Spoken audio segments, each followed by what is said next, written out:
process your requirements from Bayawan to Manila and Manila to Bayawan, and the requirements and the step by step that I have encountered that I think I have to share to you all to avoid aberya during your travel. So yeah, let's get started. Oh, by the way, today is February 14th, Sunday around 8 a.m. So I'm just giving an update. It's my third day in home quarantine, and I'm doing good. There's no cough, no colds or fever. So I think I'm good, but for the safety of everyone, I have to stay in the room. So this is the process. So first of all, before you start processing your paper, you have to ask your barangay where you are living at about their the processing of the requirements, the step by step, and then the duration of the days before it will be released, so that you can plan correctly as to how you are going to process your paper. Okay, you can budget your time and your days para walang aberya, di ba? Sorry for my voice dahil medyo kinakabahan ako. Ang tagal ko na ulit na hindi nag-video. Okay, number 1, you have to secure your barangay certificate, and because everything has to have the proof of residency. So unahin natin yung barangay certificate, and as for me, I got my barangay certificate at Barangay Tinago, and it's so easy, guys. It's so easy to get it. Like, you have to just present your, I think, an ID like that, and so wala nang kuskus balungos. They will just release it, and I did not pay anything. I think it's free.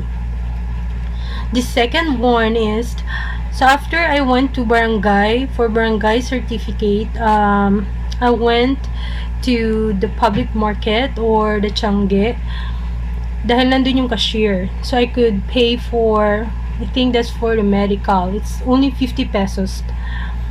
And then after that, I went straight to the city health and I get my medical certificate, and hindi ganun kadali, guys, okay? Make sure that when you are going to travel, the reason is valid, and hindi pwedeng words lang. It should be supported with papers and everything. Like, if it's for medical reason, you have to present a request or a doctor's something message or like that, and it's for the safety. I understand that it's for the safety of the whole Bayawanons. Yung pagiging strict nila and everything was just like, okay lang. Kasi it's for everyone, for the safety of everyone. Para during the season kasi, it's not good to just travel for leisure or everything, or anything like that, unless it is emergency or for work purpose, or I don't know what else. But yeah, the doctor will going to assess you and take your BP and everything and ask questions, and that is normal, that is okay. They're just doing their job, so please bear with them. If you have to wait for a couple of minutes, hindi naman kasing tagal ng hour, but just couple of minutes, and just bear with them. It's a process. Everyone is falling in line, and everyone is doing their part. So be patient. I mean, wag iinit yung ulo. Magdala ka ng water mo kung high blood ka. So para during the time na naghihintay ka, your temperature will back to normal. So inom din ng tubig, guys. Yeah, and then okay, after the CHO, after I got my medical certificate, I went to CDR-MMO. It's nearby Pure Gold, and I have to go there to have my COVID shield. It means na ililista ka for, I mean, like, i-include ka sa list ng mga magta-travel for that day. And a part of it or kasama doon sa COVID shield was ano yung sasakyan mo. It's either like if you're going to travel via air, it's either Cebu Pacific or PAL. Then or by land, you need to register your car and plate number, things like that. So again, it's for free, guys. You all, it's for free again. So yeah, thank you, Bayawan. And then the last step, actually madali lang, sobrang madali lang. Hihintayin mo lang, sobrang approachable ng naka-assign sa CDRM sa baba. And actually, they were just going to ask you details of your flight and things like that, and check your requirements and your tickets, and then voila, after a few minutes you will get your COVID shield. So next is the last step was the travel authority from the PNP. So I went to PNP. I don't know the place. Sorry guys, hindi pa ako ganun ka familiar sa place sa Bayawan. Though I'm living here for like 3 years na. Pero medyo nangangapa ako. So yeah, I went to PNP and then I submitted my requirements.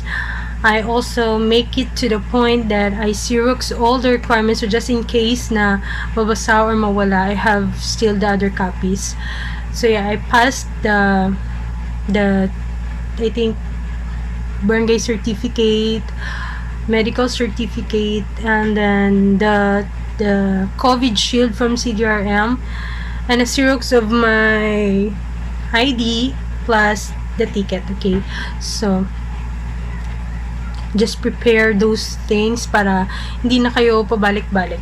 Have it in Xerox copy para okay na. So yon. So after that, they released my travel authority the next day. Probably because madaming tao din kasi that time, and probably they are doing something na mas mahalaga, in which okay lang sa akin because it's just a day. What a day is naman, diba, to wait. After that, I get my travel authority at PNP, and then it's finished na. Everything is set na, and then I will show you probably here or here. I don't know where I will going to insert those requirements, but yeah, I'm still gonna edit it pa para hindi kita yung mga details ko, I mean personal details ko. So yon. After that, the next day before I went before my flight, kasi 3 days lang guys ang expiration of everything ha. Like barangay certificate, medical certificate, travel authority, I think yung validity nila are only 3 days. It's only 3 days. 3 days validity. So kaya we have to ask first the barangay kung gaano katagal nakukuha kung tayo ay magpo-process, and then you have also to check your your ticket sa date. Let's say your ticket is for Monday, medyo alanganin yun, wala kasing day, wag kang kukuha ng Monday, like yung Saturday and Sunday there are no office, mahirap mag-process during those times. So para hindi ka malangan, just get the Wednesday flight or the Thursday flight.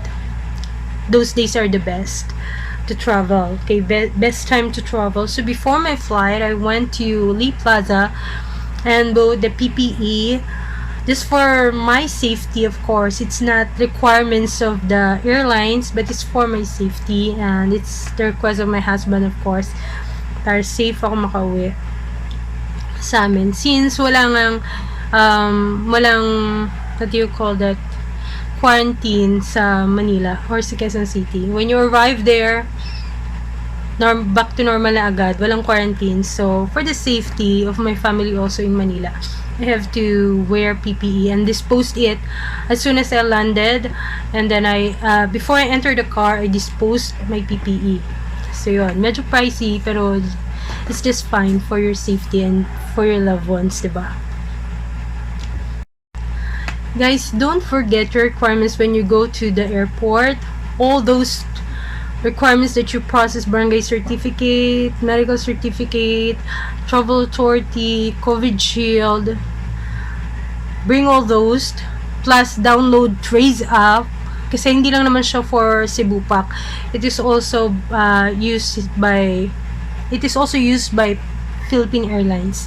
Okay, you have to download Trace app para hindi ka hassle mag fill up ng form. Pagdating doon, you just scan and then you go. And then as soon as you enter the airport in Dumaguete or Sibulan Airport, there are, I think, medical personnels lined up there. I think doctors, or I'm not sure, but they were lined up there. They were checking one by one your requirements, and then after that, as soon as, like, if there is something like questionable to your requirements, they were going to ask you a few questions to confirm things.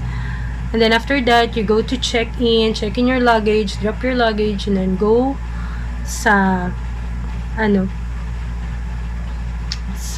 waiting area before your flight. And please bring your food if you need foods. If you're pregnant or you're diabetic or what, bring something to eat on your hand carry. Okay, so now I'm going to discuss to you the process of the papers from Manila to Bayawan City, and the processing were almost the same, but there are just few like magkaiba, but they're almost the same. So some people were thinking na bakit sa Bayawan sobrang higpit, bakit sa Bayawan it's like this, like that, blah blah blah blah. But actually, they are just almost the same. So from the Quezon City, I'm living at Quezon City in Manila. So the first thing I made, my flight was, I think, Friday. My flight back to Bayawan or to Dumaguete is Friday. I used the PAL going back to Bayawan kasi mas accurate yung PAL, mas hindi sila nag-change ng dates. Probably the time, yes, but the dates, rarely, I think, na mag-change sila. So, ayun. The first process is, I went to barangay, which is in the barangay where I'm living, in Manila. I went there, and then they just asked, I request the barangay certificate, and the same day, like, wala pang 5 minutes, they release it na agad. So thank you to Barangay Talayan. They are so fast, and actually they ask a minimal payment which is reasonable, like 50 pesos, because imagine 1,000 people were getting barangay certificate and they are printing it in colored, and every now and then the other flights or by the sea or by the land, nag-iiba yung mga dates, so they have to get it again and again and again. And so para sa isang maliit na barangay, it's kinda expensive, and medyo malaki na yung gastusin nila. So that's why they are requesting 50 pesos for the barangay certificate. Okay, again, it's reasonable, guys. And what is 50 pesos, diba? For those who will travel, kaya mo 1,000 na ticket, diba? So the next thing is, after I get my barangay certificate, I went to Barangay Masambong, which is the nearest health center in our barangay, or from our barangay. Kasi I don't know, like, I'm not sure kung saan yung barangay health center sa Talayan. I'm not sure, ha. Pero but the nearest na pwede mag-release ng barangay certificate was Masambong. So I went there, and then the processing is so easy. Like, wala ding 5 minutes. Nakuha ko na kagad yung medical certificate ko. They would just ask me a few questions, and take note, the barangay, the medical certificate of Quezon City is like valid for 2 weeks, 14 days or 17 days, I think. So that long. Pero make sure na bago ka kumuha ng barangay certificate mo, tanungin mo muna kung sa, let's say ako, I'm going back to Bayawan, and Bayawan has these requirements na dapat 3 days lang yung validity ng medical certificate mo. So kung 3 days lang, and I'm going to get it on Monday. In Monday, it's like parang 5th day niya yung Friday. So, i-adjust natin. Let's just follow the requirements of the city. Because again, this is for our safety. Okay. So, after that, they released my barangay certificate. I paid nothing. It's for free. And thank you, Lord. So, yeah. After that, I went to PNP for Travel Authority. So, I went there. And sobrang easy lang. Just Xerox your ID, barangay certificate, medical certificate, your ticket probably if they were asking it. Pero parang yung sa akin wala. So I just Xerox it and then I passed it and then sabi tomorrow kunin mo na. So pagkabukas kinuha ko na siya. Okay. So the requirements also of Bayawan is like if you want to be in a home quarantine, you have to present RT-PCR result which is dapat negative. If you're going to get that from the private clinics, it's like 6,000 plus to 8,000 plus. Sometimes I saw like 9,000 plus. But the PAL, since I booked my ticket back to Bayawan, to Dumaguete via PAL of Philippine Airlines, they are offering this discounted RT-PCR like 3,300 drive-through. If you have a car, it's very very convenient kasi magda-drive-through lang kayo, as in sa car ka lang, pupuntahan ka sa car mo and then they will swab you and no contact from outside. So it's very convenient, guys. And after 24 hours, wala pang 24 hours, they will send it to your email. Because before you go to PAL training building, something like that in Ermita, before you go there, make sure you have filled up already the health declaration form. So get the link, search the link, and fill it up. Kasi pag after mo mag-fill nyan, they will send you a QR code and this reference number, unique reference number, I think. You have to print it out or just screenshot, make screenshot, and then hanapin nila kasi yun before you will be swabbed. Kailangan may present yung QR code na yun para hassle-free. Pagdating mo dun, swab na lang, fill it up agad before you go there. So yan, so before 24 hours they will send it to your email, which is very very very very very convenient and very nice. Pero medyo like you will be a bit stressed, not really stressed but a bit stressed kasi like for me, I have an allergy sa mga fur, ganun. So medyo kinakabahan ako like what if, diba? What if my result doesn't came back good? But yet thank the Lord, it's negative. It's very very ano naman, the result was very good naman. You have to communicate via Bayawan Facebook page. So before you book your flight going to Manila and Fort pabalik, you have to message them and let them know your purpose and everything and your requirements. Every now and then update it, ask them if may nagbago ba sa requirements so that walang maging hassle, diba, pag uwi mo. Also, you have to book your if you're going to take the quarantine facilities, pag uwi mo, kung ayaw mo magpa-swab, you have to book it via Bayawan. You just contact their contact number or just message them in Facebook. Very active sila, very responsive, and all of them were so nice. They're nice people, very responsive, and they were very nice, all of them. Just please guys, please, to all my fellow Bayawanon, please, when you do contact them by Bayawan or via phone, please do understand that sometimes they have to deny your request, especially if your requirements are not complete. Dahil they're just protecting our city, okay? It's not pera-pera lang, it's not palakasan thing, but this is for our city. Kasi imagine maglaps lang o magkamali lang sila ng papasok ng